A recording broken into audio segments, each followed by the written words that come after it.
Hey, welcome everyone. It is, what is the date? October 5th, the year of our Lord 2021. Today we're going to talk about bargaining and negotiating skills. It is 10 a.m., so let's get everybody logged in to the Zoom room, and I'll do a little adjusting over here. If somebody could just please let me know you can hear me in the chat box. I see you're already popping in your attendance. Thank you very much. Tanya, can you hear me? We can hear you. Awesome. Thank you very much. I appreciate that, Alondra. Hope y'all are having a great week. I will make my face visible here in a minute so that you can watch my lips move if that's important to you. Got a lot going on my screen, so I'm trying to get organized. So there we go. I'm a little more organized, I think. So today we're going to talk about bargaining and negotiating. It's a good topic. It's one of my favorite topics. It's something that you can use, a skill that you can use in the money management department that can really move the needle in your financial life. So that's what we're going to talk about today, bargaining and negotiating skills. And just for fun, I think I'll go ahead and scroll down. This is the assignment you'll be working on. So for the next few minutes, if you have any questions, pop them into the chat box and I will get to those quickly. But while we're waiting for everybody to join the meeting, I'm just going to hit play and let you listen to part of your homework assignment.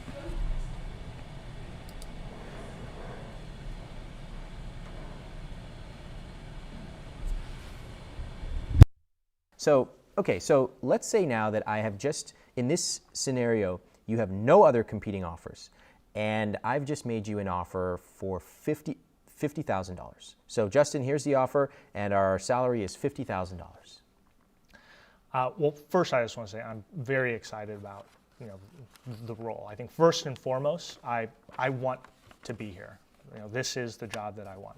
Now, with that said, I think that the experience that I bring to the table, the value that I've been able to demonstrate in my prior roles. So you can't hear the video.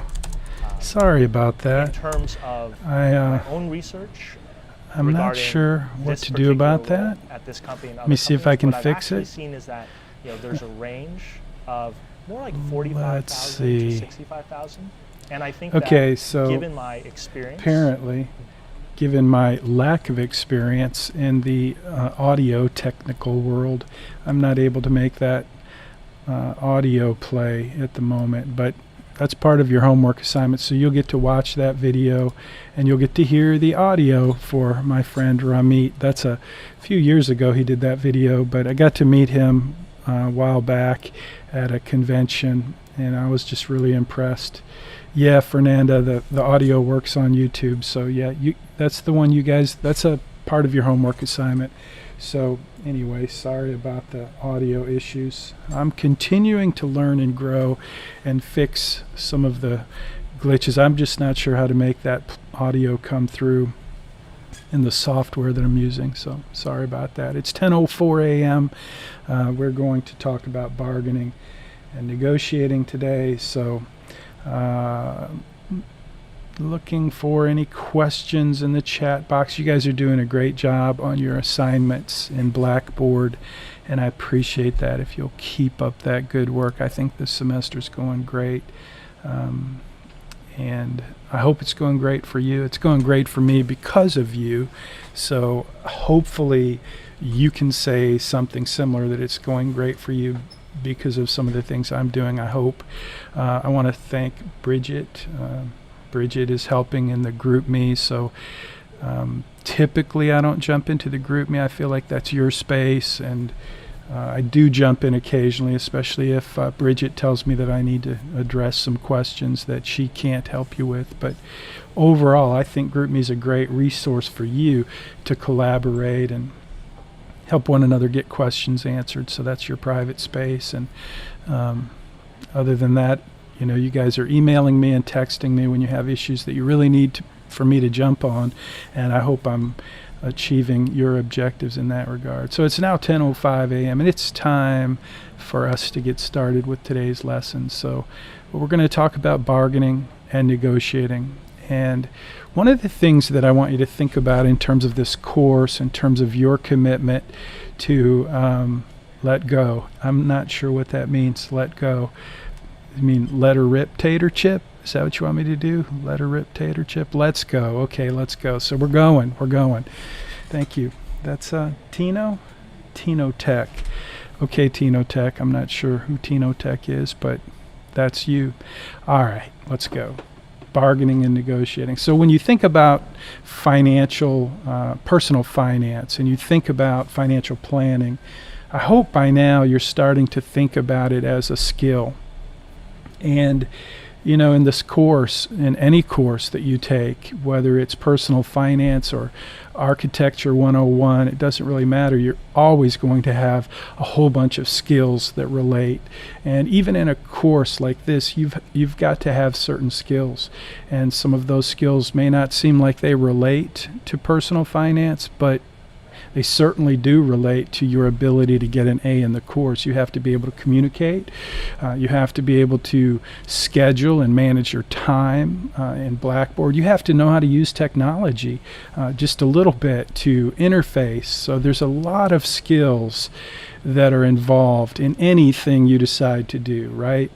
And that's true with personal finance in spades, okay? So along the way throughout the semester and years after you complete this course, I hope that you continue to commit to growing your skills, because it's the skills that you practice and that you improve on that will actually cause you to be successful, that will help you move the needle in your financial life. And so bargaining and negotiating skills are clearly one of those things, one of those skills that can help you move the needle in your financial life.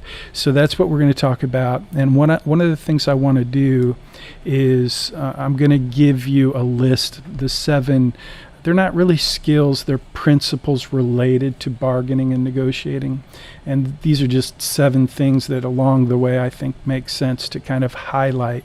What I want you to do this week, as you study, as you spend some time thinking about bargaining and negotiating, I want you to come up with your own list of what are the top things that you would share, that you would want to share with someone you care about who isn't quite in the ballpark of being a good bargainer or negotiator. So this is this week's topic. It's your focus for this week, is to spend some time thinking about bargaining and negotiating, and what are the skills that you have that you might, or that you do have or you don't have, skills that you might commit to growing so that you can become a better bargainer, a better negotiator. And so part of your homework assignment this week is spend some time with my friend Ramit.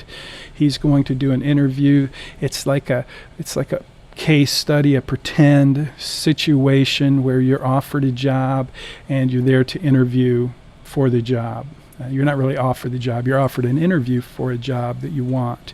So it's a great interview. There's lots to learn there. And you're going to do a little research to just find some other resources related to bargaining and negotiating, and you're going to share those in your homework assignment in Blackboard with me.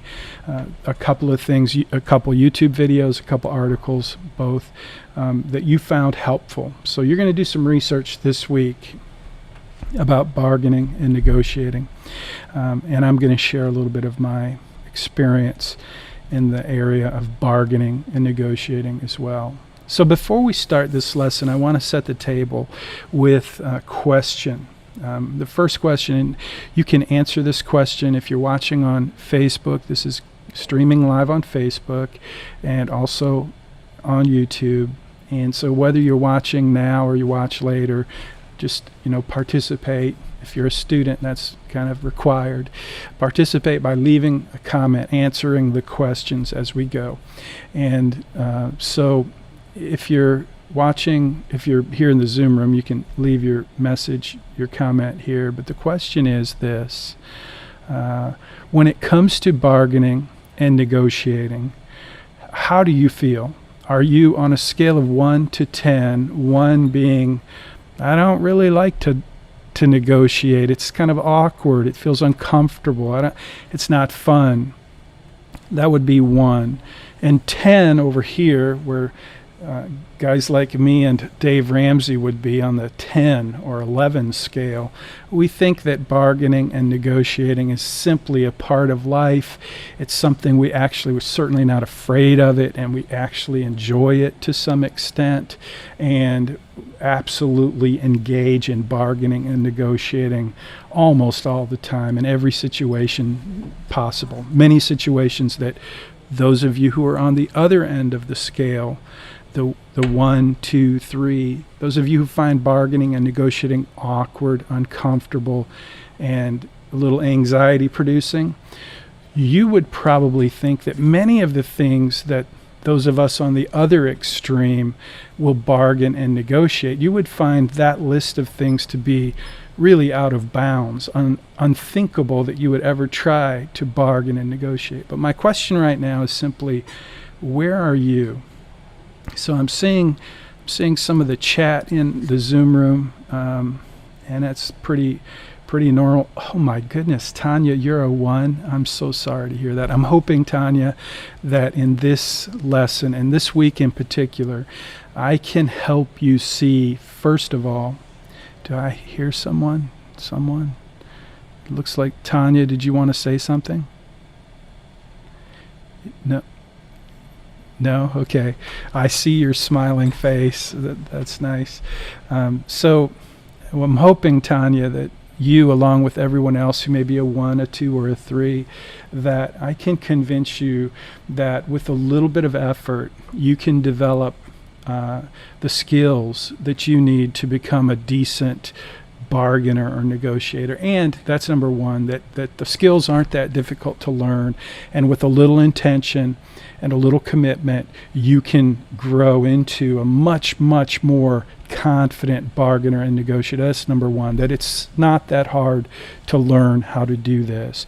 But number 2, and this, I really am committed. If there's one thing I want to do in the next few minutes, it's to convince you, everyone who's in that lower group, that over your lifetime, it will make a significant difference in your life if you do commit to develop some bargaining and negotiating skills. That the difference between the folks who are on the 1 end of the scale versus those of us who are on the 10 end of the scale, the difference in terms of what we're able to achieve in terms of results is significant. And so that's what I'm going to try to get us to think about for a minute now. So the next question is, now that you've identified yourself as between a 1, a person who's afraid, awkward, not really comfortable with it, or someone in the middle, or someone like myself who thinks it's like a sport, not afraid of it, I actually like it. So if we can just think about those 2 extremes, and sorry, my phone is ringing. It's a friend of mine from California. I should have turned my phone off. I'm going to do that now. So here's the question. The second question is, I want you to tell me what... I'm trying to turn my phone off. Yeah, there we go. It's off. So I want you to think about the next question, which is, if I'm telling you that learning how to bargain and negotiate will move the needle in terms of your financial life, if that's true, if what I'm telling you is true, that it will move the needle, my next question is, and here's where I need your help, I want to know, what would you guess, how much could it move the needle? So let's just assume that everyone on this call today makes $100,000 a year, just to keep the number simple. And let's assume that everyone on this call today has the same list of items on our budget. So we've all got internet, we all have rent, we all have a car payment, we all have a house, we have insurance, we have groceries, we have all of the things in our budget exactly the same. So all things being equal, those of us who bargain and negotiate pretty much anything and everything versus those of you who, like Tanya, are kind of not really into it or feel awkward doing it, or for whatever reason you kind of avoid it. How much does it move the needle in a 1 year overall?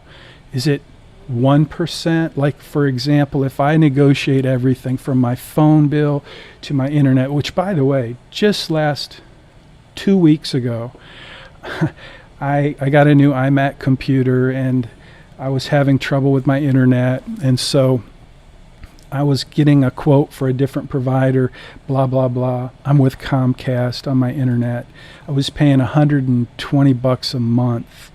They saved me because I told them I was going to find someone else. I had an appointment. They were going to install, blah, blah, blah. I saved $60 a month, got it down to just over 40, and they tripled the speed on my internet. So now I have 400 megabytes per second, which at my house is really good. And I do a speed test and it's generally around 300, which is totally cool with me.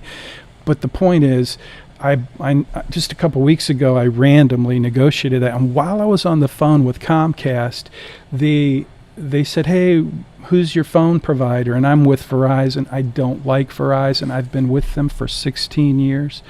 Their service is awesome. I think the company doesn't represent what my values are, and so I wanted to get rid of Verizon for that reason, just to kind of make a statement and put my money where my heart is. And plus, the cost of my phone service with Verizon was $230 a month. Service was great. I was with them for 16 years, but I was thinking I need to shop around, do a little research, and my wife wanted me to do that. And then Comcast says they can do it and they can save me. How much did they say they could save me? They said they could they said they could go from $230 a month to under $100 a month. And so with the same number of phones, the same basic service, I switched after 16 years and I saved a bunch of money. So now I've got faster internet. And by the way, Comcast uses the same towers as Verizon, or so they say. So far, I haven't really had any problems with my service. I can still watch Facebook or watch YouTube videos when I'm going for my morning walks, watch the news on Sling TV. All the things I used to do, I can still do. And so back to the question. That's just one kind of random thing in that budget that we would all share. And so, again, assuming that all things are equal, we all have the same budget, we all have the same income, and I'm telling you, I'm on the end of the, towards the 10. I negotiate and bargain everything. And so what's the percentage in 1 year that I'm going to move the needle in terms of how much I save on my rent, on my groceries, on my internet, on my phone, on my insurance, on my, you name it, whatever it is that we're all out there buying every day on a $100,000 budget? How much is it going to move the needle if I'm committed to just paying attention and making good bargains and negotiating good deals across the board? How much would you say that moves the needle? What percentage of that $100,000 budget would you say? Okay, I'm going to pull up my chat box. So dramatically, getting a better deal on a house and car will help the long run, especially with interest. So that's good. Anyone else? I'm looking for a percentage. I want you to commit to just a percentage. Is it 5%? Is it 10%? What is it that you think on a $100,000 budget, $100,000 income, and we're all putting our money into the same things in terms of our budget and the things we spend? So Matthew says 11%. Mercy says 6%. Those are good. I mean, I don't know the answer clearly, though, in my opinion, and this is what I'm trying to sell you on, the idea that it does move the needle. Okay, so on $100,000, if it were 10%, that's $10,000 of savings because I was willing to bargain and negotiate. That's what I'm trying to get you to think about, is simply the impact that it has if you choose to learn how to bargain and negotiate.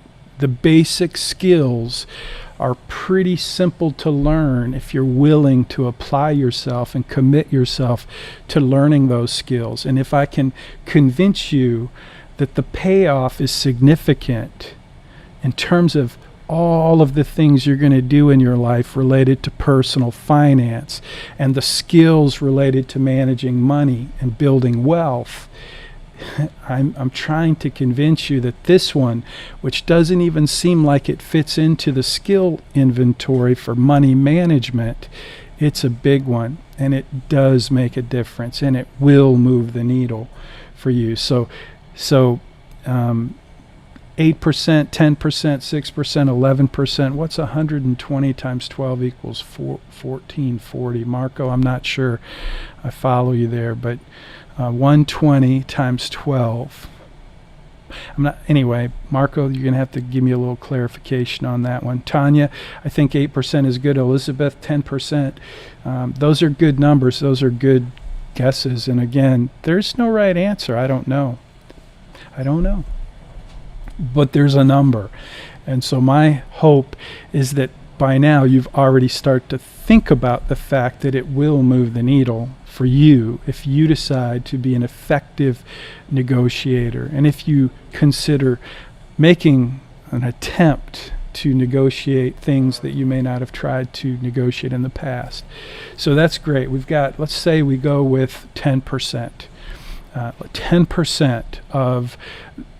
10% moving the needle. For those of us who are willing to learn how to bargain and negotiate, let's just assume that we can negotiate 10% more pay than someone who is afraid of their own shadow when it comes to bargaining and negotiating. Somebody who's just not willing or comfortable speaking up and saying something like, you know what, that's just not good enough. And they just take whatever the offer is without negotiating anything. Let's just assume that those of us who are like fearless negotiators can at least get a 10% benefit from doing that. And so when we think about things like our salary, our next raise, when we think about the lease, or even the insurance, that we may have lots of ways to bargain and negotiate that you guys haven't even thought of, that I promise you are there. Even things like groceries. And, you know, I buy things on Amazon all the time, and it's amazing to me how big a difference there is between prices from different sellers if you just spend a few more minutes and look for the bargain. So bargaining and negotiating involves a lot of different things, and it also includes a lot of different things that you may not have thought about. So at this point, I want to ask you a question. What do you think? What are some things that you think you just cannot negotiate? Some things that are not negotiable. What are 2 or 3 things that you think of that are not negotiable? You can't negotiate these things. So I can tell you what the common answers are over the last 10 years that I've been teaching this course, but instead of me telling you, I'm going to wait. I'm going to take a sip of water, and I'm going to wait for you to post. And if you're watching on Facebook or YouTube, go ahead and list 2 or 3 things that you believe are not negotiable. Take a minute and do that now while I refresh myself.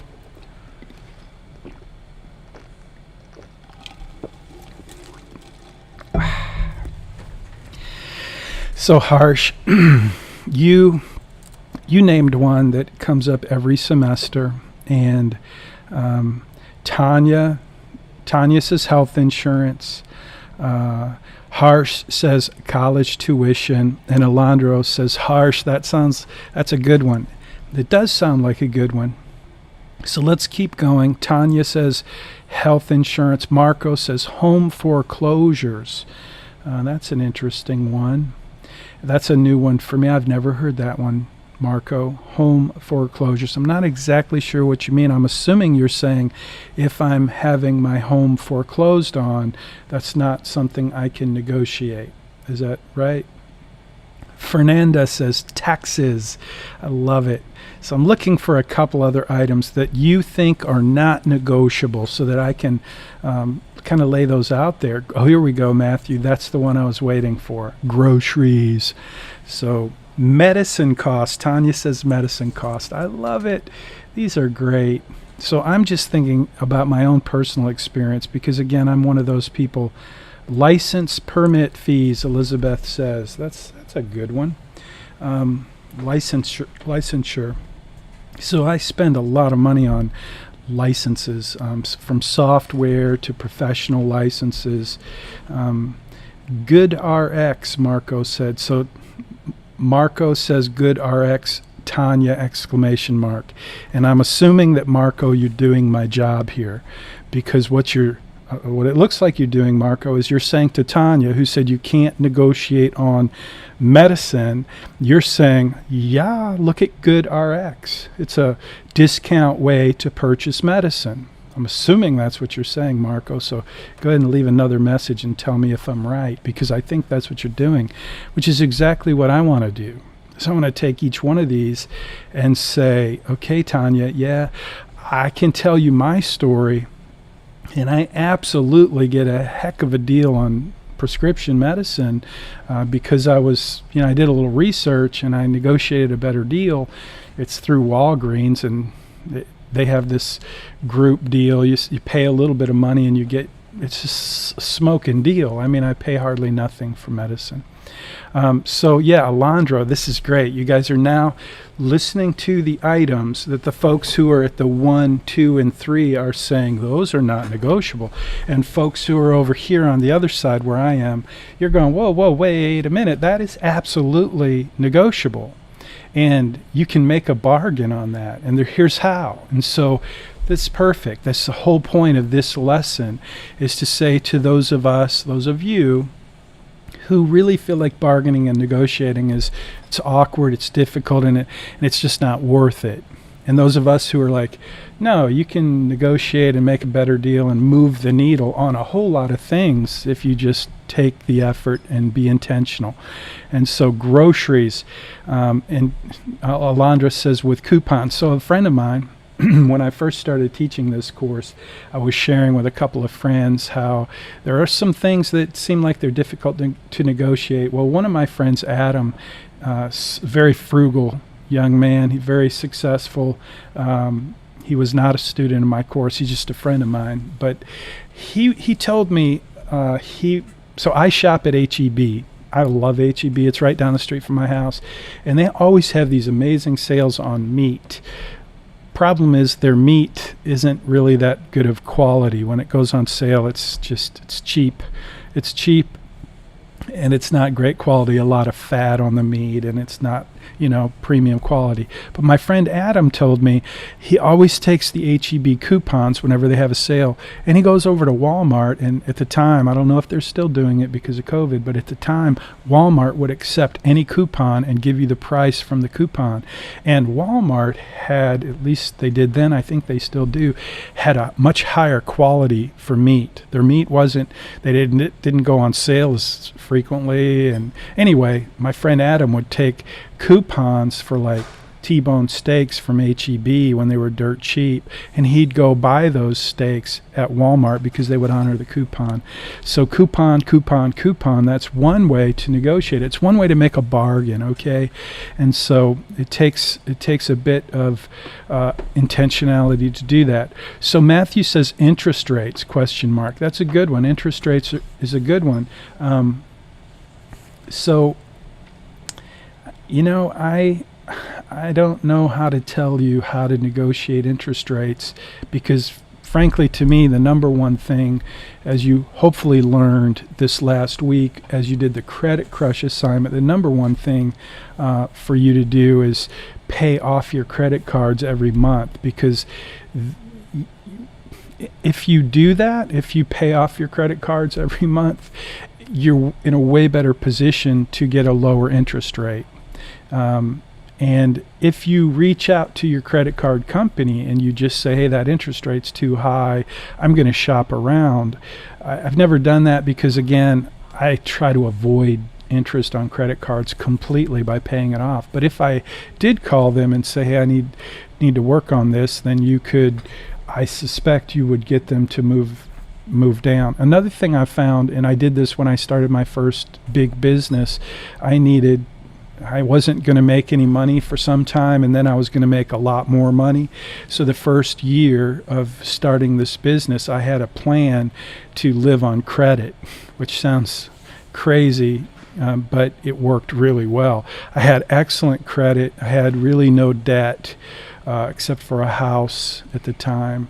But what I did was I just kept switching. They kept sending me offers to move my balance from one credit card to another with zero interest for 6 months. So for 6 months, for a whole year, I did that, and I had like $50,000 in credit that I was just moving around. So that was a kind of a bargain. It was a short-term thing. I knew it was a short-term thing. I was gambling that as a new State Farm agent, okay, think about that. I was making a bet that I was going to make some money after I got through that first year, which is like the hardest year for a State Farm agent, and it worked out perfectly. But don't try that at home. Okay, let's see what else. My boss told me Walmart meat is more fresh because it's always selling, it's always coming in and out. That makes sense, Marco. So one thing I don't think is negotiable is gas prices. You know, Alondra, that's probably right, but have you ever heard of Gas Buddy? So again, this is bargaining and negotiating, and part of bargaining is just, you'll see when I get to my 7, there we go. When we get to the 7 rules, I'll show you that some of the things that I do. But bargaining, it involves doing a little research. And so for gas, I'm going to just get this down to my 7 rules, boundaries, and opportunities. So gasoline, if I I used to drive a Winnebago. I'll tell you another story about negotiating. Over the weekend, I traded my 30-foot 2010 Winnebago Class A motorhome. I traded it in for a 32-foot Jayco Precept 29V Class A motorhome. The Winnebago got like almost 8 miles a gallon. The Jayco gets almost 10 miles a gallon. That's a whole nother story. Negotiating that rig was something, maybe I'll tell you that story. But here's the thing, when you're driving a Winnebago, when you're driving a vehicle that gets, 7, 8 miles a gallon, when it's fully loaded and we're pulling a car, it could get 6 miles a gallon. So is gasoline negotiable? You can't really negotiate, but you can certainly hunt for bargains. And one of the ways to do that is with this little app called Gas Buddy. Gas Buddy is great when you're on a trip, especially because you just open the app. Not while you're driving, of course, that wouldn't be safe. So you have your passenger open the app, and it tells you near you, it gives you a 25-mile radius, and it tells you where you can get gas and how much it costs and how much you save. I have saved so much money on trips, especially when I'm in my RV, just by using that. Now, another thing I do for gas, which I think it's smart. I heard somebody tell me one time when I was in a Sam's wholesale, and I was thinking about buying their card so that I could buy huge packages of things like toilet paper and cereal and whatever. But somebody that was there, they said they've been doing it for years and years, and they said, I only do it for the gas. And I'm like, what? They said, yeah, look at the gas prices here. So you get the discounted gas at Sam's or Costco. I now am a member of Costco. And so, yeah, I'm not sure if you could consider that bargaining and negotiating, but for me, it's like an absolute, typically the best price on gas is at Costco. So It's right on my way to work or my way home, on my way home. And so it's just one of the ways. So again, my question is, if you're going to commit to paying attention to bargaining and negotiating, and you start to think about every financial transaction that you make, especially the ones that you're doing all the time, if you can think of ways to systematically bargain and negotiate, that's going to move the needle. How much? I can't really say, but I'm pretty sure that those of us who practice this discipline, this skill, we develop this skill of looking, paying attention, bargaining, and negotiating pretty much everything, that we're going to be ahead of the game. It's going to help us achieve our financial goals much quicker, more effectively, and more efficiently, because bargaining and negotiating works. And it works in so many areas that as you start to practice this discipline, you start to experience the benefit of bargaining and negotiating everything. And so my 7 rules, boundaries, and opportunities for bargaining and negotiating starts with number 1, negotiate anything and everything. So we've already talked about a list of things that we think may not, folks who are on the 1, 2, and 3 side of the scale say you can't bargain that, you can't negotiate that, that's not negotiable. And it's amazing how much is negotiable. I used to be a State Farm agent. Back in the great financial crisis, I had a 10-year lease on my office. It was $2,100 a month for an 800 square foot office, pretty small office. And I did not like spending $2,100 a month on rent. Well, when the great financial crisis hit in 2009, my lease came up for renewal. And some would say you can't really negotiate your rent. But at that time, there was a whole lot of empty properties around Houston and certainly Clear Lake, where my office was at the time. And so I went out and found people who really wanted new tenants. And I didn't want to move, because you don't want to move. It's work, it's pain. But I did want lower rent. And so I had to convince my landlord that I was willing to pack up and move if they didn't. Here was what the ask was. Here's what I negotiated. Here's what I told them I needed to stay for another 10 years. I need you to cut my rent in half. And at first they kind of laughed at me. I'm like, okay, well, I'm going to get another lease, and it's going to be half. And so, obviously now is the best time in my lifetime to shop for a lease, and you guys get to decide. It's your business, but it's been good working with you. And I made them believe that I had no problem moving. Now in my heart, I was thinking, I do not want to move. But I didn't let them know that. And I was willing to walk away. And so that's number 2, is exercise your walk away muscle. In this case, I was willing to walk away from the lease and do all the work that it would take to move. But typically the walk away muscle comes into play when you're out there shopping and you find that beautiful red car that you absolutely have to have. And of course the salesperson reads that all over you, that you are already in love with this vehicle and you couldn't give up on the idea of owning this beautiful red 2-door sports car. And so, yeah, if you want to negotiate a good deal, you have to convince that salesperson that you're willing to walk away. And the best way to do that is when the price doesn't budge, you do walk away. And I've done this a bunch of times. I've bought a ton of cars and vehicles, campers and whatnot. And I generally know what I want to pay before I go. And if I find something that I like, but the price is just too high, I walk away. And I tell them, you know what? Call me if you can't sell it at the end of the month or the end of the quarter, keep my number, call me, I'll make you a deal, I'll make you an offer, but I'm not going to give you that price. Take care, have a good day. And what do you think happens next with a car dealer?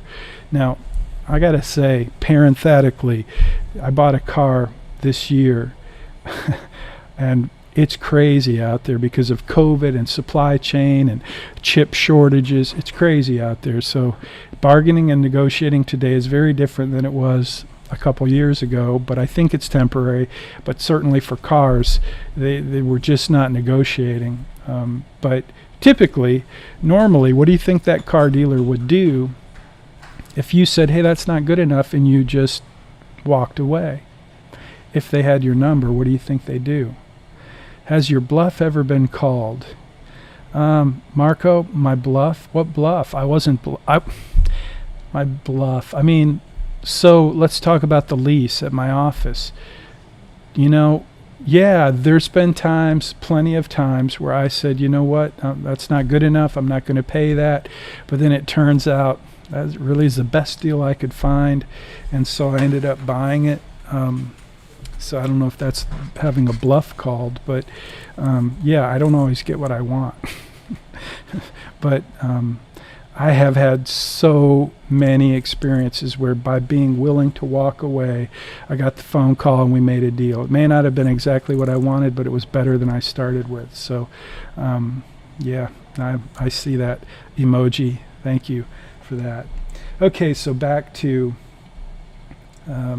my little list. This is just my list. I'm going to wrap things up here in the next few minutes, and I just want to hit the high points of these 7 principles that I think are helpful. But I'm hoping you come up with your own list of bargaining and negotiating principles or tips or strategies, things that you find helpful and valuable. But these are kind of mine. So number 3 is practice the daily discipline of patience. And I can't tell you how valuable patience is when it comes to bargaining and negotiating anything. You just have to be patient. You can't expect things are going to go your way right now or even today. And if you're willing to wait, you're going to find that you'll be a much better negotiator. Number 4, comparison shopping. I say it builds 3 kinds of muscle. I don't know why I said that. Actually, I had 3 things that on the list and I missed one. But so here's the deal. Comparison shopping, it's like research. And if you're a person who loves to do research, this is great. But if you're like me, I like to make a decision right now. And comparison shopping takes time, and it takes patience, it takes effort, and it's work. It's like I got other things I want to do. But, you know, so now I have Amazon. I do my retail therapy online, Amazon, and one of the things I've discovered that I enjoy doing is Amazon reviews. I like to read the reviews, and so whenever I buy something that's over like $50, I read the reviews. So that's kind of research, right? And so you learn things, you grow, your brain develops. That's one of the muscles that I have listed is your mental muscle. By doing comparison shopping, you learn things. Yesterday I was looking for generator. I don't need a generator because my new RV has a 5500 generator, which is great. But remember when it got really cold last winter? Having a quiet generator would be nice. So I was doing a little comparison shopping between Honda for $1,200 for this little generator and the Predator, which is at Harbor Freight, which is only like $495. So I was comparing the two. I found this great video where the dude does a comparison between both, and he loads them up and shows you how much amperage. It was awesome. Oh, so it's kind of like a review. And it made me realize, you know what, I'm going to buy the Predator. When I do buy a generator, I'm going to buy the half the price. I know it's not a Honda. It's not as good as the Honda, but it's really close, and it's half the price. So the emotional muscle also, again, when you take time, you do some research, you compare, you're gonna start to develop a better, stronger emotional muscle. Because if you're the kind of person like I am, you want something, you go out to buy it, and your emotions are all like, let's just do this. I do this on a regular basis, and it's research that kind of puts me at bay. It's taking time and knowing that I've got to compare this and that. And so it's a good thing. It's one of my top 7 because I think before you buy, you should compare a lot and take the time to do that. Number 5, cash is king in bargaining. And so okay, if you ever watch Dave Ramsey, we used to use Dave Ramsey completely in this course, and he does this little. He goes to a Best Buy and he buys a washer and dryer, and he doesn't go to Best Buy. He goes to a local store and he buys a washer and dryer, and he lays down cash. And I don't know this, but I would bet you, I mean, obviously the store owner knew that Dave Ramsey and his camera crew were coming to shoot this video, right? And anyway, Dave Ramsey's whole point is that because he had cash, he was able to get this business owner to give him a much better deal on the washer and dryer, so he lays down the cash. And so at some point in my life, cash was king. It was like, if you came in with cash, you could get a better deal. But today, that's just not. I think what's true, people don't want to walk around with cash. Like, I just bought this motorhome as $100,000. If I would have walked in with $100,000 cash, you know what he would have said, the dealer? He wouldn't have taken the cash, because there are laws out there that you have to account for anything over 10 grand. So anyway, that's a whole nother story. Cash, if you're buying something for 500 or 1,000, cash used to be a pretty powerful motivator in a deal, in a transaction, in a negotiation. But really, what I think is the buying power that you have is what gives you the leverage. So if you walk into a car dealer and you need them to finance the car for you, then you're kind of giving them your power. They get to make money on the financing. They have you where they want you because you want this car, you need this car, and you need their financing. As opposed to, so think about this. I used to be a State Farm agent for many, many years. State Farm Bank was the 5th largest bank in the country. They're no longer a bank, but they were when I was an agent. And the number one thing they did was car loans. So all of my clients, I had 2,000 clients, literally 2,000 cars my agency insured. And my wife's job, she worked in my agency, her job was to make sure every single customer knew that when they got ready to buy a new car, they should call us at State Farm, at our office, and we would give them a quote for their loan, as well as the life insurance and the disability insurance on that loan. We won awards. We sold so many car loans. Really, we were phenomenal. It was a small town in Pennsylvania. Everybody called us for their car loan.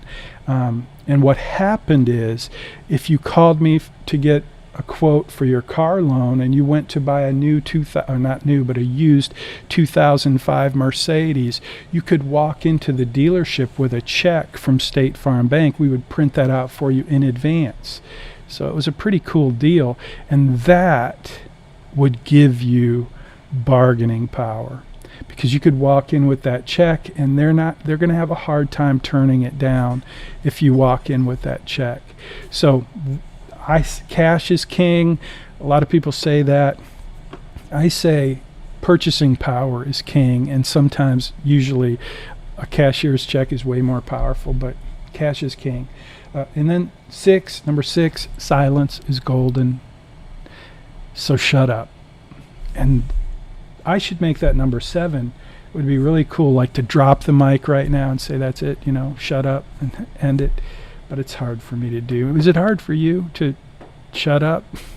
In a negotiation, it's pretty helpful. So sometimes, a lot of times, one of the things I think Dave Ramsey teaches is that's not good enough. So 4 words, that's not good enough.